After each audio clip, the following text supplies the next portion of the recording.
Oklahoma State Penitentiary sits on the edge of McAlester, a small city in southeastern Oklahoma. It is the state's highest security prison and its primary death row facility. For more than a century, it functions as the final destination for people convicted of the most violent crimes in the state. The prison is designed for containment, not rehabilitation.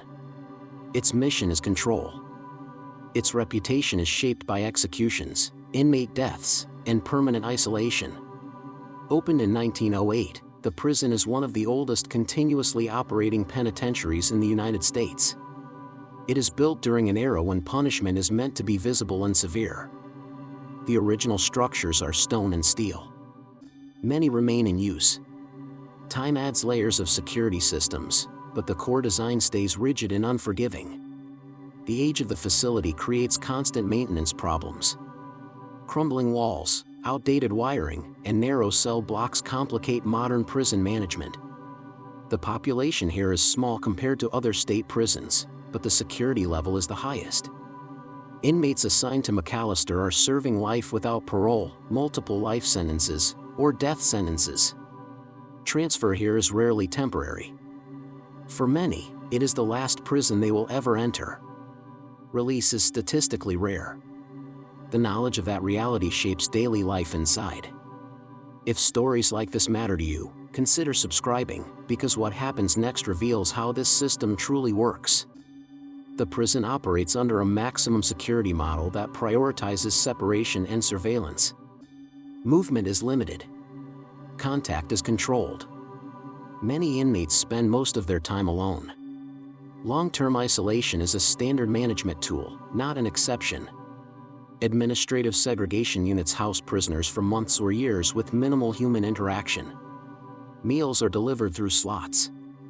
Recreation occurs alone in small, enclosed yards. Oklahoma State Penitentiary holds the state's male death row. For decades, condemned prisoners are housed in high-security cell blocks with strict routines. Each cell contains a bed, a toilet, and little else. Communication with other inmates is restricted. Contact visits are rare. Appeals can take years. Some men wait decades for execution or resentencing. Others die of natural causes before the state carries out the sentence. Executions are a defining part of the prison's history. Oklahoma conducts executions at McAlester beginning in the early 20th century. The methods change over time, from hanging to electrocution and later lethal injection. Each execution draws national attention and legal scrutiny. Errors, delays, and protocol changes repeatedly place the prison at the center of debates about capital punishment. Lethal injection procedures in Oklahoma face repeated challenges. Inmates experience complications. Courts issue temporary halts. Drug protocols change due to shortages and legal pressure. Executions are postponed, rescheduled, or canceled. Each event adds stress to staff and inmates alike. The presence of death row creates a permanent atmosphere of finality. Violence inside the prison does not rely on riots or large-scale disturbances. It occurs in controlled spaces. Stabbings, assaults, and inmate killings happen behind locked doors and narrow corridors. Gang affiliations exist, though they are less visible than in lower security prisons. Power struggles are quiet. Disputes are resolved quickly or not at all. Overcrowding is a persistent problem. Oklahoma's prison system ranks among the most crowded in the nation for much of the modern era. McAlester is not immune. Cells built for one person sometimes hold two. Shared space increases tension. It limits staff visibility and response time. In a maximum security setting, small changes can escalate rapidly. Staffing shortages compound these risks. Correctional officers work long shifts with limited backup. Experience levels vary. High turnover reduces institutional memory. Training struggles to keep pace with the demands of a prison that houses the most dangerous inmates in the state.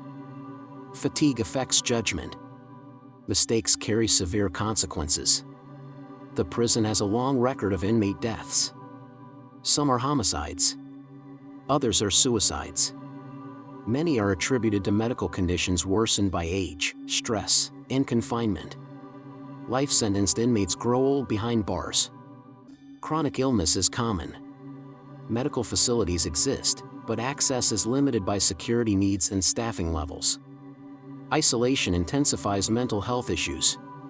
Prolonged confinement without social contact contributes to depression, anxiety, and cognitive decline. Federal courts and human rights organizations repeatedly question the use of long-term solitary confinement. At McAlester, it remains a core management strategy. Safety and control are prioritized over psychological impact. The prison's disciplinary system is strict. Infractions result in loss of privileges, increased isolation, or extended segregation. Appeals exist, but outcomes are limited. Inmates have little leverage. Compliance is enforced through routine and restriction. Order is maintained by predictability rather than negotiation. Contact with the outside world is minimal. Phone calls are monitored. Mail is screened. Visits are rare and tightly controlled. Families often travel long distances to McAlester for short visits conducted behind glass. For many inmates, family connections weaken over time. Distance becomes permanent. Oklahoma State Penitentiary also houses inmates transferred from other facilities after violent incidents. When someone assaults staff or other prisoners elsewhere, McAlester becomes the destination. The prison absorbs the system's most serious security failures.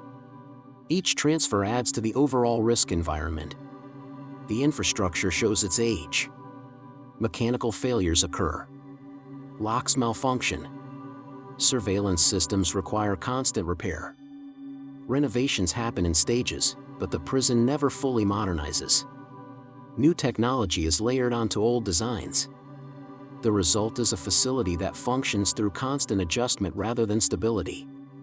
Escapes are rare, but attempts exist in the prison's history. High walls, gun towers, and perimeter patrols define the exterior. Inside, electronic doors and controlled movement limit opportunities. The design assumes permanent confinement. Every system reflects that assumption. Legal scrutiny follows the prison closely. Civil rights lawsuits challenge conditions of confinement, medical care, and execution protocols. Some cases result in temporary reforms. Others stall. Change moves slowly. The prison remains operational during every legal dispute. Daily routines continue regardless of outside attention. For staff, the psychological toll is significant. Working around death row and life-sentenced inmates shapes perception and behavior. Officers maintain emotional distance as a survival strategy. Burnout is common. Counseling resources exist but are limited. The environment discourages vulnerability. Training emphasizes control, compliance, and safety. Rehabilitation programs are minimal. Educational and vocational opportunities are rare compared to lower security prisons. The assumption is that most inmates will never return to society. Investment reflects that belief. Religion provides one of the few structured activities available. Chaplain services operate within security limits. Some inmates find routine and purpose through faith-based programs. Participation varies. Access depends on housing status and disciplinary record. The prison operates under constant threat assessments. Intelligence units monitor communication for signs of planned violence. Small indicators receive serious attention. A change in routine, a refusal to comply, or a sudden silence can signal risk. Prevention relies on observation and repetition. Media coverage often focuses on executions, but daily life inside remains largely unseen. There are no dramatic riots or mass uprisings in recent decades. Control is maintained through restriction. The absence of chaos does not mean absence of harm. Violence here is individualized and contained. Inmates serving life without parole face a different form of finality.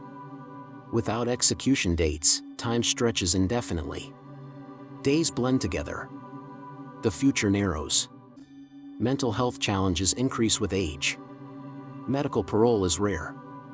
Most die inside the prison. The surrounding community of McAlester lives with the prison as a constant presence. Generations work there. The facility provides jobs and economic stability. At the same time, it defines the city's identity. Executions bring national attention. Local life continues around them. Emergency situations test the system. Lockdowns occur after violent incidents or security breaches. During lockdowns, all movement stops. Meals are delivered to cells. Programs are canceled. The prison becomes completely silent. These periods can last days or weeks. Natural disasters add another layer of risk. Severe storms, extreme heat, and power outages challenge operations. Backup systems exist, but aging infrastructure complicates response. Staff must secure inmates while addressing environmental threats. Oklahoma State Penitentiary reflects the broader American approach to maximum punishment. It is a place where the state exercises its most extreme authority. Decisions made here are final. There is little margin for error. Mistakes carry irreversible outcomes. The use of capital punishment places the prison under constant ethical examination. Supporters argue it provides justice and closure. Critics point to wrongful convictions and procedural failures. McAlester stands at the center of that debate, functioning regardless of political shifts. For inmates, time is measured differently. Court dates, appeal deadlines, and execution warrants replace calendars. Each legal filing can alter the future. Each denial reinforces permanence. Hope exists, but it is fragile and procedural. The prison's isolation units represent the most extreme conditions. Some inmates spend years without meaningful human contact. Legal standards evolve, but practices change slowly. Documentation replaces conversation. Observation replaces interaction. Healthcare challenges grow as the population ages. Managing chronic illness within a maximum security environment requires coordination and restraint. Delays occur. Treatment decisions balance care against security risk. Outcomes are often limited by both.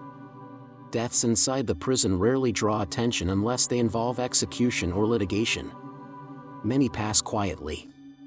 The institution records the death, not the story. Life sentences end without ceremony. Oklahoma State Penitentiary does not attempt to solve violence. It contains it. The structure assumes some individuals cannot be changed or released safely. The response is permanent confinement. The system accepts the cost. As years pass, the prison remains. Administrations change. Laws evolve. The core function stays the same. McAlester continues to hold those the state deems most dangerous until death. This prison is not defined by chaos. It is defined by finality. Every routine, every locked door, every policy reinforces the same outcome. Incarceration here is not a step toward return. It is an endpoint.